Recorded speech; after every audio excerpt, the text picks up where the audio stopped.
it's really important that we revisit how we look at cyber attacks and don't separate them from the physical attacks as much as we tend to do. I give one example. If nation A sends an aircraft that drops bombs on a hospital in nation B and people die, then we immediately cry out war crimes, right? You cannot attack a hospital.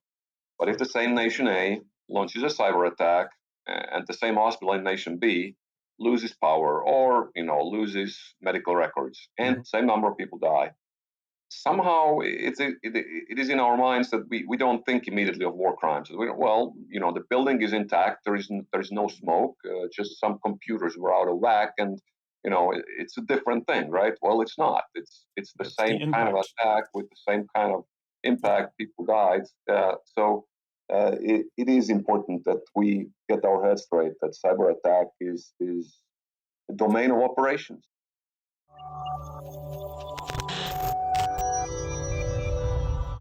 Hello, everyone. Welcome back to another episode of 401 Access Denied, your bi-weekly podcast that brings you the latest trends and news all about cybersecurity to help get you educated and up to date. My name is Joseph Carson. I'm your host of the episode. I'm the Chief Security Scientist and Advisory CISO here at Thycotic Centrify, and it's a pleasure to be here with you. I have a very special guest on the show today, and I'm welcomed with Jaak. So, Jaak, do you want to give us a little bit about who you are and what you do? Sure, Joe. Thanks for the invite. Well, I'm Colonel Jaak Tarien. I'm an active duty Estonian Air Force service member. For the last 3 years, I've had the privilege to serve as the director of NATO Cooperative Cyber Defense Center of Excellence, or CCDCOE, a wonderful military acronym. The center is based out of Tallinn, Estonia. The center is naturally several years older than I have served there. It was really started as a national center in Estonia in 2003. In 2004, Estonia proposed to NATO allies to have an international center, and it took a few years to really catch on. But after the 2007 Russian attacks on Estonia, nations realized the importance of cybersecurity to the alliance. And by now, the CCDCOE has grown to be the largest of the NATO. I think there are now 28 accredited centers of excellence. So CCDCOE is largest by the number of countries joined and the number of members as well. I already went into topic now, so I hope I didn't ruin your plan. But anything else you want to know about me? No problem. Absolutely, that's exactly for the audience. It's great to have Jaak on and to provide us really, the theme for today's episode is really to get a good understanding. A lot of people's probably heard of the NATO Cyber Defense Corporate Center of Excellence, and but really, I don't think many people really kind of get an understanding about what it does and what its value is. So, Jaak, absolutely. I remember going back to even being based in Estonia during 2007. And during basically there's a cyber war that was happening and the attack, that it really made it clear what really made it clear at that time was that no country can operate alone in cyber. It really means cooperation. It means working together. It means transparency. It means multiple countries and nations coming together to really provide a deterrence and provide less places for cyber criminals to be operating from and be successful. So what the Cyber Defense Center of Excellence is fantastic, and it's really kind of provide the audience an education. So, So just kind of provides a little bit more. What types of services does it provide? What types of capabilities and value does it get out there? Yeah, there are a lot of myths and legends there, and even if I now tell everything that we do, there's probably going to be people who don't believe me. There's people who think that we are the offensive NATO cyber arm, and we create cyber missiles to be launched. Well, all the 28 centers of excellence in NATO, we do not belong to the NATO operational chain of command. We do not get NATO common funding. We are accredited by NATO, but we're rather like independent think tanks. So 3 pillars: research, training, exercises. That's what we do.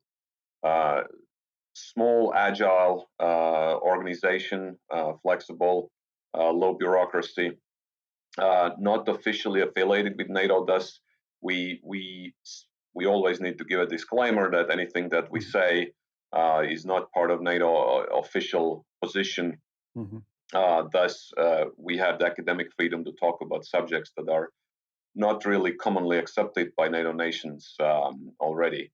And I can give several examples how our center has been, on a forward edge of cyber thinking.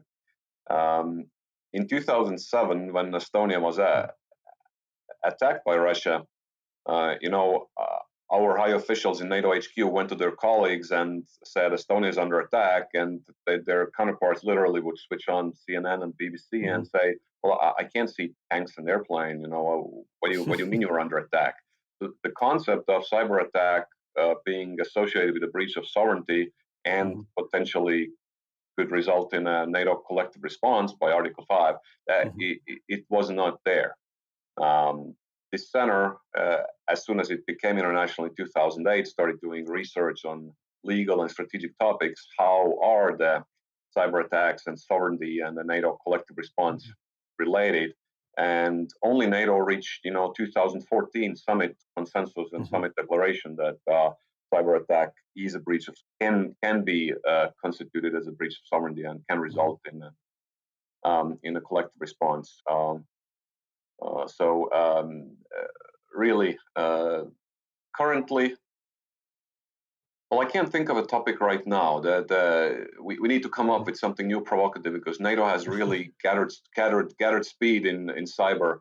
Just a few years back, our exercise crosswords on offensive cyber training, offensive cyber skills. We couldn't call it offensive cyber exercise because some of our member nations were not comfortable with being associated with offensive cyber. So we called it, red teaming, penetration testing, and all the nations participated eagerly because they wanted to be trained, but they just didn't, want to be associated. So 2.5 years ago, I think it was the first time then all the major member nations had made policy statements that yes, we do offensive cyber as well when needed. So then we started calling crosswords, offensive cyber exercise, and it's fine. A few years back, we had.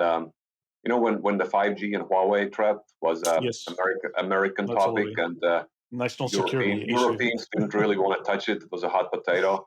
We ran just a kind of a summary paper that summarized the debate and the threats, dangers, and it was very, very attention-getting paper. Even Huawei themselves contacted us and said, "Can we pay you a visit and explain our positions?" We kindly declined. We didn't want to be used for their PR purposes. But now we have several 5G research projects on our agenda.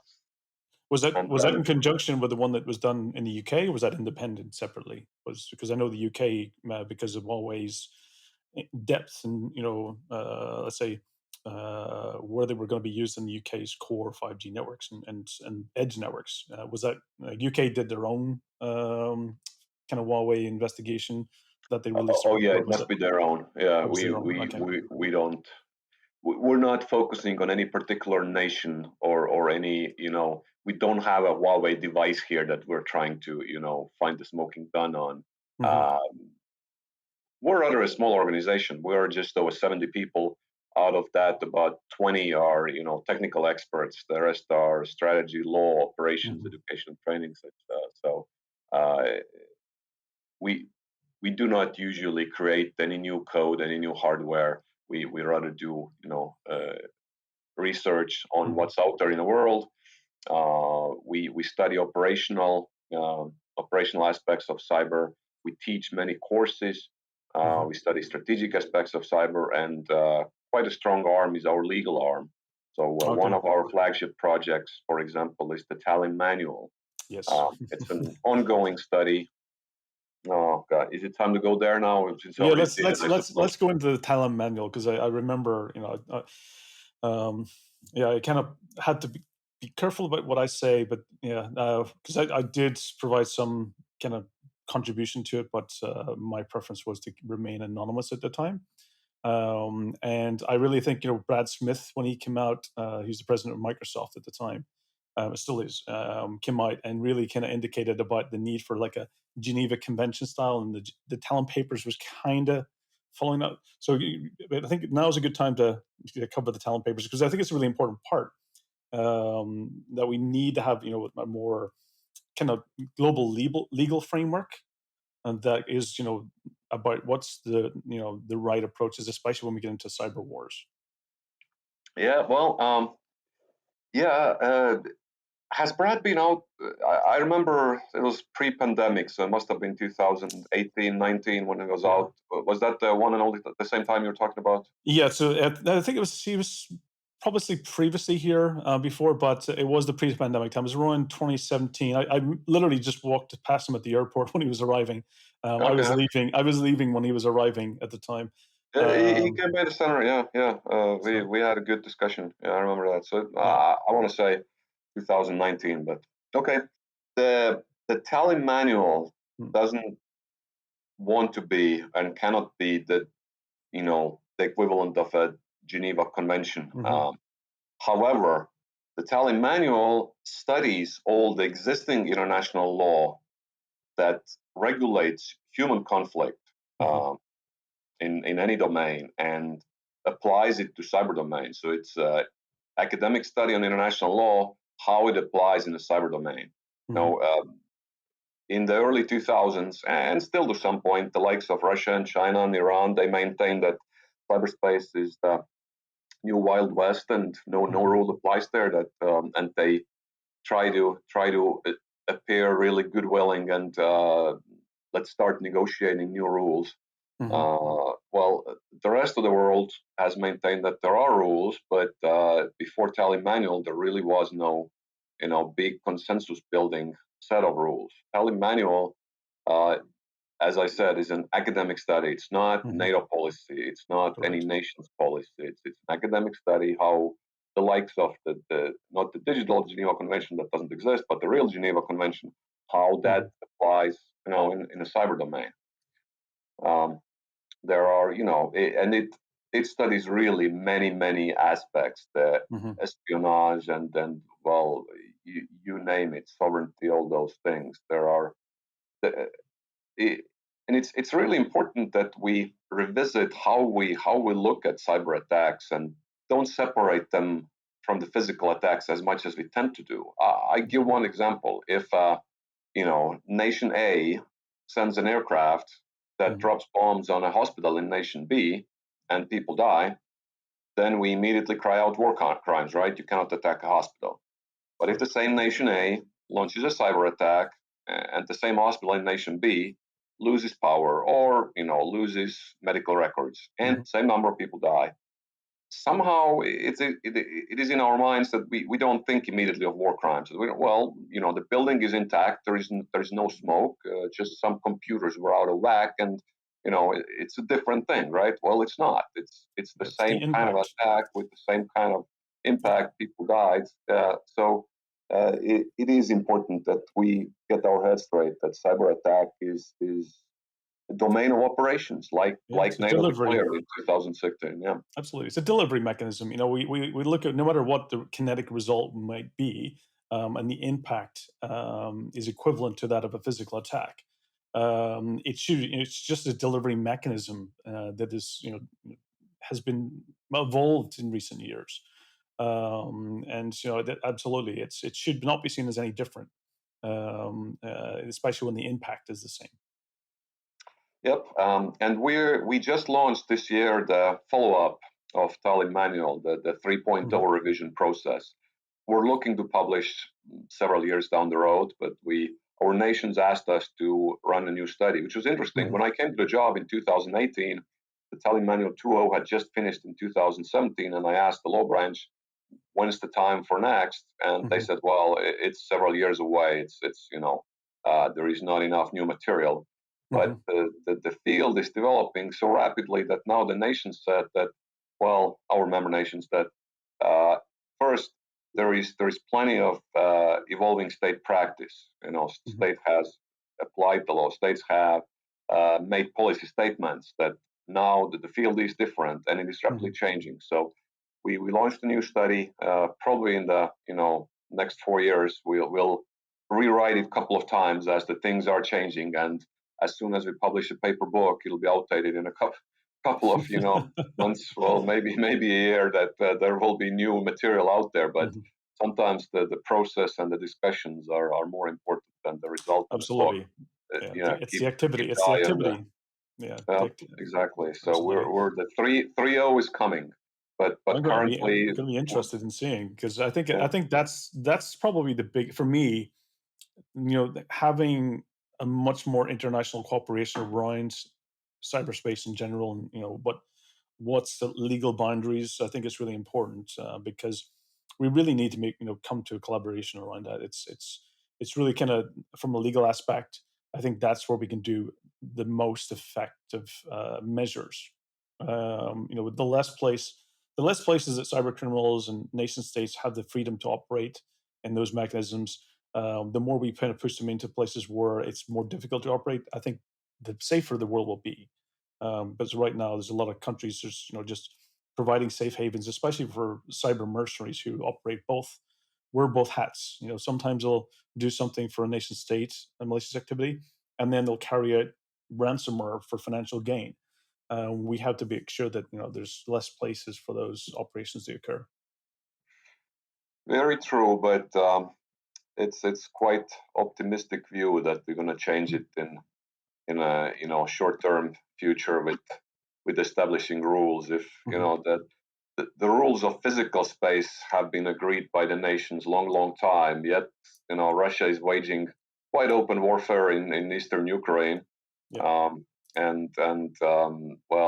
the Ukrainians can display any sort of proof. I mean, I remember the Ukrainian president demonstrating the physical passports confiscated from Russian troops in the Ukrainian territory, and President Putin says that, well, they were on vacation. So if you run to that level of deniability, that I don't care. Those guys were on vacation and they bought their equipment in the military surplus stores. Then in a cyber world, it's almost impossible to make Russia admit anything. Attribution and accountability is two of our most difficult things. Attribution is for our own public, that we stand up and we say that wrong is wrong and they did it, but we cannot expect just that attribution to change their behavior. Unfortunately, there is no shame there. So kind of moving. One of the things I'd like to know as well is, kind of what makes up the CCDCOE? What establishes? Who participates? Is it just the member nations? Is it also private and public parts? How is the involvement? What makes up the cooperation members? Yeah, well, the official members, the signing of the memorandum of understanding, are the member nations. All NATO member nations have a fairly automatic and easy process in. They just need to apply and join and start manning and start contributing to the budget. On a consensus-based vote, we can also accept outside of NATO nations, and we already have. Let me think now.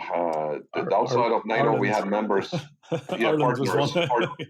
Important. Partner nations are Finland, Sweden, Austria, Switzerland, and in the joining process there are Ireland,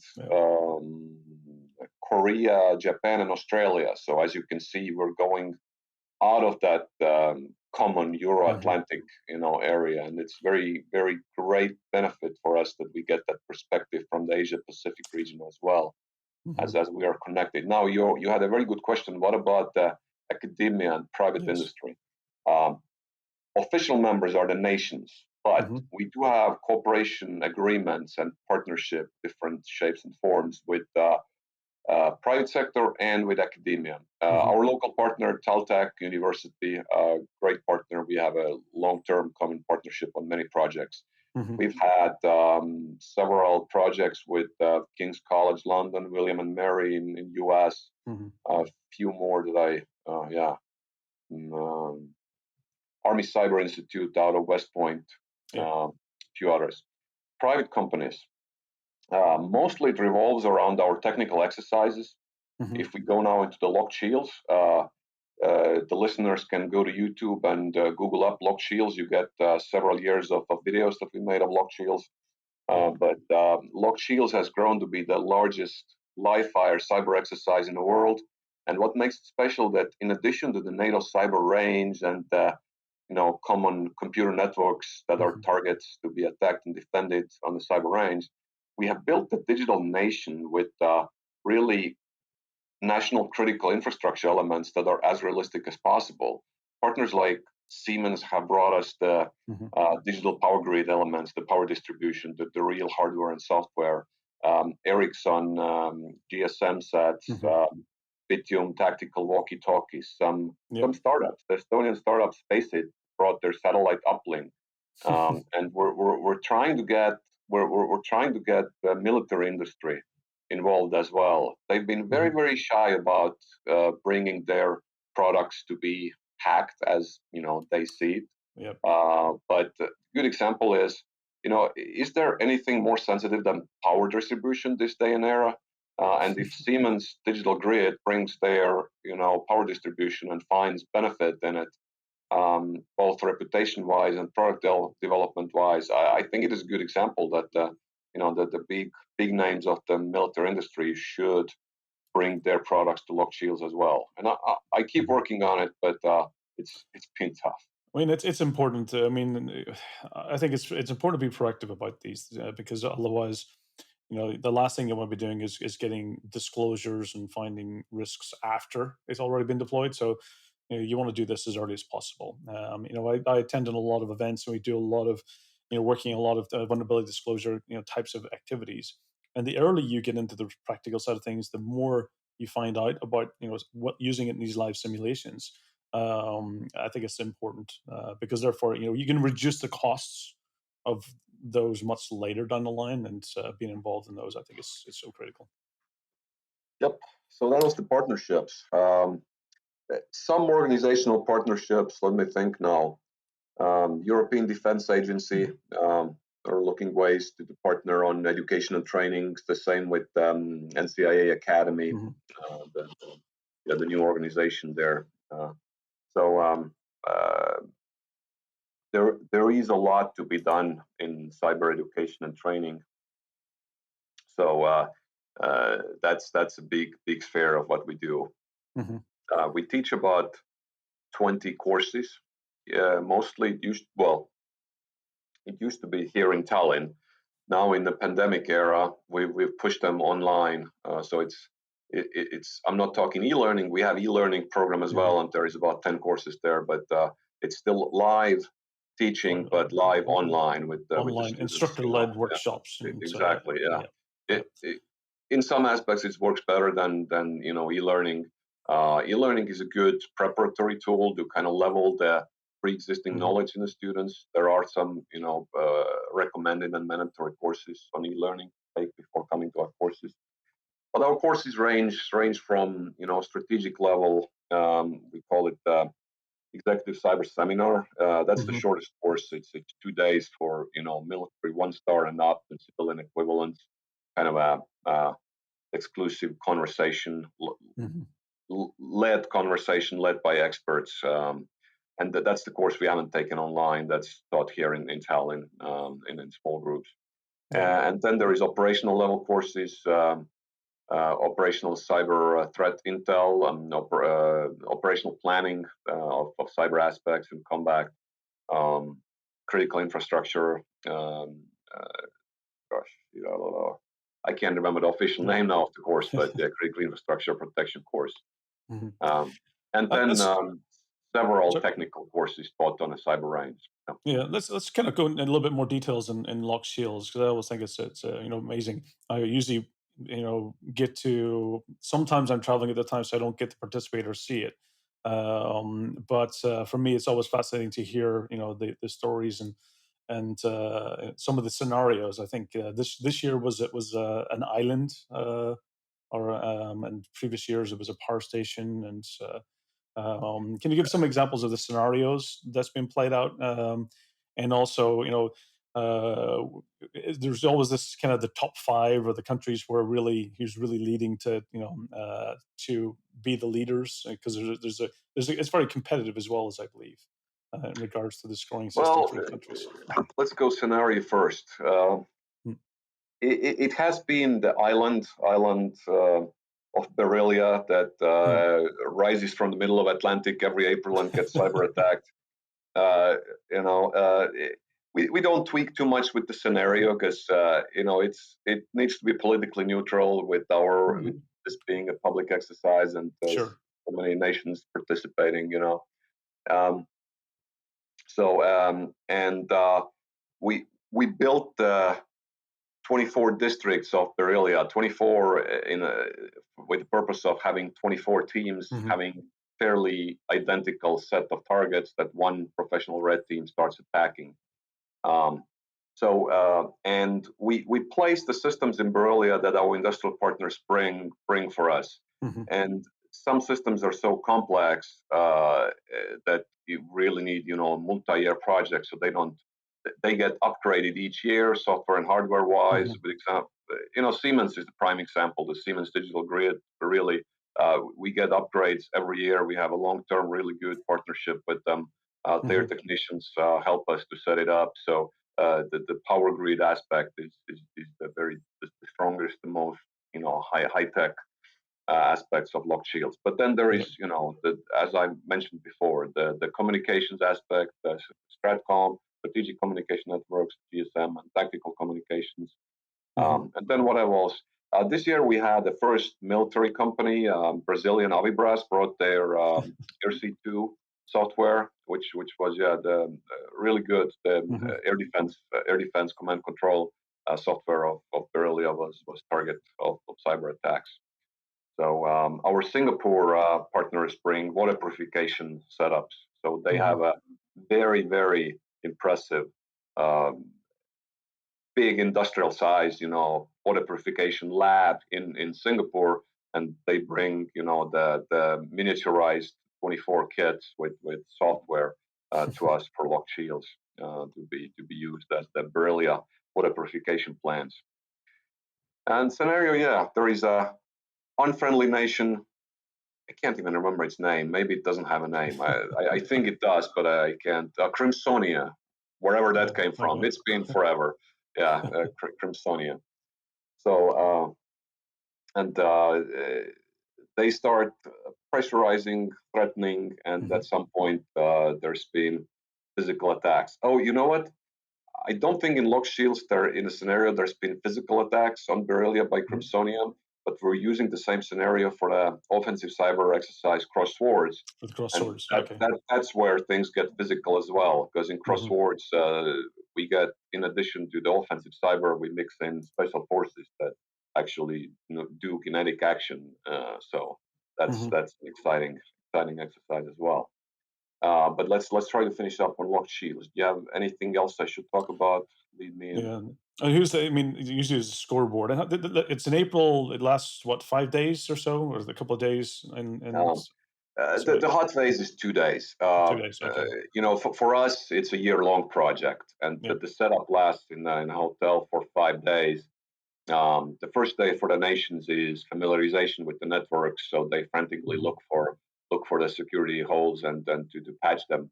And then on, you know, there is 2 days when the attacks go on, and then there is you know, index and hot wash up days or the feedback days. Yeah, the competitive aspect. Well, it's not meant to be a competition. We run it as an exercise for the nations to test, experiment, learn, fail. You know, fail in the exercise. However, if you award feedback points to human beings, they get competitive. Yes. So we by popular demand, we have a winner trophy of locked shields. We've had long debates. How do we handle it? Because we don't want nations to play to win. At least not all of them. That we want nations to be okay to experiment and come in last, but learn the most. So how we struck a compromise is that only the top 3 places are publicly announced. So that the winner in the second place, the third place, they get the public fame. The rest 21 teams, they find out their score. They find out where they lacked and where they excelled. They find out where they placed out of 24 teams, but no one else does. So it's anonymous. So we want it to be the platform for learning. So sometimes the dead last team that experimented something new, they learned the most, and that's the best place to learn and fail is in the exercise. I think that's a good balance. It's always a challenge when you want it to be educational and you want it to be about lessons learned. It's always trying to find a fine balance between those. So I think what you've mentioned sounds like a fair method for balance between those. The other thing, so you mentioned a bit about cross shields. Cross shields, as far as it's October, November, or when's crosswords used to be crosswords, yeah. It used to be January, but we found it's too tight, too close together for lock shields, which is in April. So now, for the last 2 years, we've had it in December. So actually, it's coming up in 2 or 3 weeks now, the 7 and 8 December. Yep. So this is much smaller due to the nature, kind of a boutique experimental exercise, which has grown sizably as well, but it cannot scale just like lock shields has scaled. It used to be solely offensive cyber. Since 3 years back, now there is a military command element and special forces and military police kinetic element. It involves many international partners, different nations' special forces, the NATO Special Operations Schoolhouse, some nations' military police, and then still the primary training audience is the offensive cyber team that is comprised of students sent from our member nations. I think it's really important. Countries need to. I was always kind of a bit on the fence about the defensive side of things, and it can always be a tricky situation. But it seems to be right now is the best deterrent, and countries need to be able to defend by being able to taking down the things that's going to attack you. So it's really important to make sure that you defend as far as possible. So offensive, a lot of countries are investing in this area significantly. So it's great to see the activities, and the lessons learned from these events. I compare it to boxing. As a cadet at the U.S. Air Force Academy, I had to take boxing, and I wasn't good at it, but I liked it. So I even took, I picked it as an intramural sport. I mostly lost, but initially I thought that I need to get really good at defense, that I'm going to block every punch coming at me. But if you let the other guy just wail at you with not being scared to be punched back, initially initially you can block their punches, but they're going to get through. So you need to strike back. That's the way it is. Absolutely. We just had recently JC Vega on, who basically did the academy at West Point, and also was explaining about the importance of why at West Point they do boxing as important, kind of to show about one is what it's like to be hit, but also the ability to defend basically by attacking. So it was kind of really interesting. We were talking about the importance of simulations during that episode, so it was great to have that input. Yeah, great. I've heard that it's gotten soft now, as the world is getting soft, so boxing is optional. It's sad, but I went back for my 20th reunion 2018, and I walked to the athletic gym, and I saw the old writing on a wall was still there. It said, "Tough times don't last, tough people do." I remember it to this day. So my boxing class in 1994, I think. Oh, okay, that's right. I used to go. My family was based in West Point, so a lot of my vacations was spent there. It was an amazing place. I really enjoyed it. So on base. So it's a definitely a really the talent and people that comes out of West Point is impressive. So it was great to see that. One of the things I've got question as well around is every year there's also the major event, which is CyCon. And of course, the last couple of years just went digital. And usually, I remember as well. There's also the U.S. There's a CyCon US in DC as well. Can you tell us a little bit about CyCon, the event itself, and what it does? Yeah. Let's start with the bad news that the CyCon US is no more. Okay. The Army Cyber Institute that was our partner for organizing Hmm. CyCon US, due to the pandemic, that they skipped 2 years, and Hmm. uh, they said they're gonna devote their resources, direct the resources somewhere else. That it's hard. Washington D.C. There are so many conferences. It was hard to Yeah. attract Yeah. audiences that they said it's not worth the effort. So in the foreseeable future, no CyCon US, but CyCon in Estonia and Tallinn is still alive and well. And Hmm. I'm crossing fingers. I'm hoping that from 1st of June to 3rd of June, this coming 2022, we can have a physical conference, because CyCon is known, yes, for its high, Hmm. highly prepared panels where people have written research papers that have been, double blind reviewed and then Hmm. selected, and then the very high level, good mix of keynotes by political, military, and industry and academic leaders. Hmm. But the CyCon vibe is there in the group that meets. It's also a good mix of government, military, industry, Hmm. academia. We never tried to be the biggest conference in the world. We shoot at about 700 people. That's max. Yeah. We don't want to go bigger. But we try to have really relaxing, fun conference side events. Hmm. Like the last physical CyCon in 2019, my support crew persuaded me that it's a good idea to have the conference dinner at the indoor beach, and The in bullet. shorts and in beach gear. Yeah, it was an indoor volleyball pit, a Yeah. really, really Yeah. large one, with 3 courts. Yeah. And I was like, okay, you've done good events before, so I trust you. Let's go. And it was great. You see those high level Mhm. leaders in shorts and Hawaiian shirts and t-shirts, uh, there drinking beer and then talking to each other, and it worked great. So and that's really the cyber cooperation where connections are Mhm. made, and then things happen. So you can't do that in an online conference. So yes, Absolutely. 2 years. I yeah, I even agree. And it's very difficult. I'm a frequent speaker at conferences all over the world, and in the past 18 months or so, it's that interactive feedback, the networking piece is very much it's an avoid, and you can't replace those in digital events. It's very very difficult. No matter how well organizations have tried, it's very difficult to replace that networking portion. And that's where a lot of the real conversations. That's where the lessons learned. That's where some of the innovations occur. So it's really important. I think many will look to go back into in person when possible. So it's great to hear that. I mean, I thought CyCon this year was fantastic, especially moving to digital.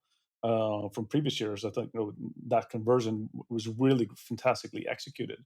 But it's great to see it going back to also including the in person, because I think that networking, that feedback, the in person side of things, you can't replace it with a digital aspect. Yeah, well, I can't promise you that under the rules in place in Mm. Estonia on 1st of May 2022 we can do it. By the rules in place today, if everybody's vaccinated, I think we could. Yeah, And looks like Estonia has turned a corner, so the numbers are slowly coming back down. So crossing fingers, hope everything's going well. That by springtime we're low numbers, and the normal life is back. We'll see. absolutely. We can all keep our hopes up, and definitely, I've in the last couple of weeks, I've been finding getting back into in person events. It's been within the EU so far, and the turnout has been fantastic, and it's been great to get those connections back again, and working with peers. And so, definitely, I think slowly but surely, as things open up and the higher vaccination and rates will definitely allow countries to open up more freely. So, I'm looking forward to that. Absolutely. Um, So Anything else you want to know about what we do? no, I think we've covered a lot of the areas that I wanted to go through, and Jaak, has been fantastic having you on. I think a lot of people, when I'm talking, I always refer to the NATO Cyber Defense and Cooperative Center of Excellence. I always get that acronym; is always difficult to say. So Yeah. CCDCOE. But I'm always talking about it, and a lot of people have heard, but I think it's really important for them to really understand the value and that it provides, and the service that we're getting from it globally. I think it's doing fantastic. I just want to make sure that our audience, it's across the world. We've got a lot of audience in North America, and I think really getting the insights and knowing what the center does is very valuable. And hopefully, we'll see a lot more cooperation and working together in the months and years to come. So, Jaak, it's been a pleasure. Anything you would like to share with the audience before we kind of wrap up today's episode? Well, everybody get vaccinated and still stay safe. And check our website, ccdcoe.org, for any news and participate in our events. So it's great to serve the cyber community. Absolutely. We'll make sure that in our show notes as well, we'll add links to the Tallinn Manual. Maybe so we can get a couple of the public available videos of lock shields, and we'll definitely put the links to the center itself. So, Jaak, it's been a pleasure having you on the show. Stay safe. Hopefully, all is well. And for the audience out there, stay safe. Definitely, do get vaccinated so we can get back to a normal world again, where we can go and shake hands and talk to each other. So. Many thanks. Stay safe. This is 401 Access Denied. I'm your host of the episode, Joe Carson. Join us every 2 weeks for the podcast. And thank you.